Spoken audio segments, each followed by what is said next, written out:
All right, everybody, welcome to HRH Blues, and I'm still Gino D. Nice to see you all again, and I have the pleasure of having Sean Webster on the, we're on the flight cases now. Wow, that's okay, it's cool, it's pretty comfy, we're good, we're good. So, first of all, blinder of a set out there. Thank you very much. Thoroughly enjoyed it. Reading your bio, what I kind of like is the influence of the classical standard blues guitarists that have influenced you as well as the more modern. Yeah, the thing is, you know, I started off at the age of 14, and when I was at school, you either had to be a Clapton or a Hendrix fan. You weren't allowed to be both, so I chose the Clapton way, and he's still the reason why I picked up guitar, really. And so I was always going back to Clapton, and then a friend of mine said, I idolized Clapton for a bit, and he said, you know, if you're really into Clapton, don't listen so much to Clapton, but listen to what he listened to. Yeah. So then I started listening to Robert Johnson and B.B. King and some of the old guys, Albert, you know, all the Kings, B.B. King, you know, all of them, you know, Buddy Guy and that. So, and then you're listening with those guys, and at the same time, the new, well, you say the newer guys, John Mayer or Johnny Lang or these guys are coming through, and I'm just really into that as well. And so it's sort of, I think what people say about my playing is that I don't really sound like anyone. I kind of sound a little bit like everyone. Yeah. but also my own thing, you know. I mean, so. But yeah, I was going to say, but then your personal, what's your personal twist on it then to actually create your own sound? Well, I've always, you know, I'm not really a guitar player. I'm a singer first and a guitar player second. So I literally woke up one day and I kind of had this voice, but I've had to work to play guitar.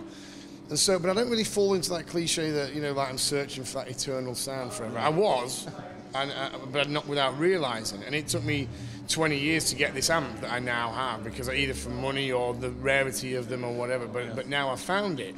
And now, to be honest, it's only been the last 2 or 3 years when I got this amp that people have said, oh wow, now this is, and I've fallen in love with it. And every time I turn it on, I'm like, here, baby, we'll start again. You know, Have you named it? No, I haven't, because my wife will get jealous. But so to be honest, you know, that's how it's developed in my own style and my own playing. And I keep listening to all these guys and whatever they bring out, some of which I like, some of which I don't.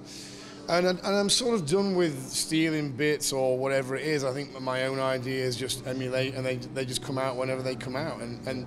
But as for searching for my tone or searching for you know, for new things, it's just that's done. I'm happy with it. And my wife would be glad for me to say that I don't need to buy any new gear.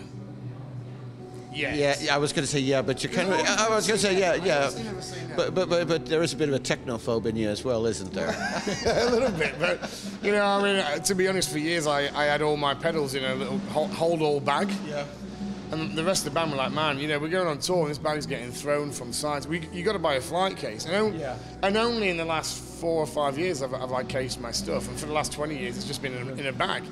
But you know, you go on tour and things, you know, and so then I got this real massive case, and I thought, well, now I've got to put some pedals in there I like. So I bought a few more, but now I'm done. I'm completely done with the pedal buying, so I'm good. I think I found my tone, and I played I've got a 72 Telecaster, custom, you know, with the pickup on the top. And I played that forever. And I bought this Les Paul as a second guitar just in case I broke some strings. And now I haven't picked the Telecaster up in 18 months. This just is my guitar. I was going to say the baby's going to be feeling left out. I opened it up the other day just to make sure it was still alive, just the case. And I was like, you'll come out one day, close the case again, and then, you know, back on top. But yeah, it's just I'm just in love with my tone, and I really feel like I've finally figured it out for myself. Anyway, you know. Well, I think from the fans' perspective as well, because your fan base in that time has also grown.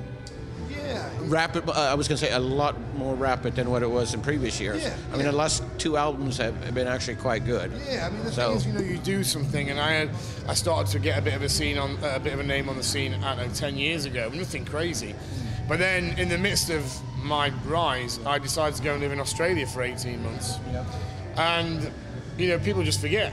And then you come back, and then you got to start all over. And I came back and went to live in Holland. Yeah. So people are like, oh, Sean's back, is he back? Oh, what's he doing? And so then you have to kind of start again. Yeah. And I spent some money promoting the second to last album, and wrote a bunch of songs. And now I'm, you know, doing the same with this album. And like you say, the fan base is growing, and it's going the right direction. So. Yeah. So anybody who believes you become an overnight success, it's still a long, hard journey. You know, I don't really believe, even the guys, you know, the 14, 15-year-old kids that get discovered, they've probably been doing it for 4 or 5 years on the internet or whatever they've been doing. It's just someone said to me last night, we did a gig last night, and they said, how is it at all possible with a voice like yours that you're not famous? And I said, I really believe that it's about 5% talent and 95% being in the right place at the right time. Yeah. And that's it, you know. You know, you look at Bonamassa, and you know, Bonamassa's off the charts with his playing. You know, you can't. There's a lot of people that there's some Bonamassa haters, and I'm not one of them. I think he's amazing. I mean, I don't think there's anyone who works as hard as he does at the minute. No, because I've spoken to him a couple of times, and the one thing that I can honestly say, I've never really seen him without a guitar, because he's constantly doodling. I think he goes to sleep. I think he puts one in the side of his bed and then goes to sleep with the guitar. You know, but you know, it pays off for him. You know. But it's, you know, it's his connections, and he's had some luck, and it is I do think it's a lot about luck and a lot about the right place. And fortunately or unfortunately, so far I've not found that place to be in yet. But it's coming, you know. You know, a few years or whatever it might be, and you know, I'm sure we'll come back, you know, and do this again and some other stuff. And we'll just be on tour with Status Quo, and you know, things are coming. So, anything you want to say to your long-time fans out there? Just keep supporting live music, really. Not necessarily me, but you know, all live music, because you know, around the world, and especially around Europe, they half the time try and ban this thing. And we were talking about it today. Without music, I think the world will implode. So keep supporting music. You know, go to work, earn your money, buy CDs, keep bands on the road, download their albums, buy their T-shirts, keep coming out. Otherwise, it'll all stop.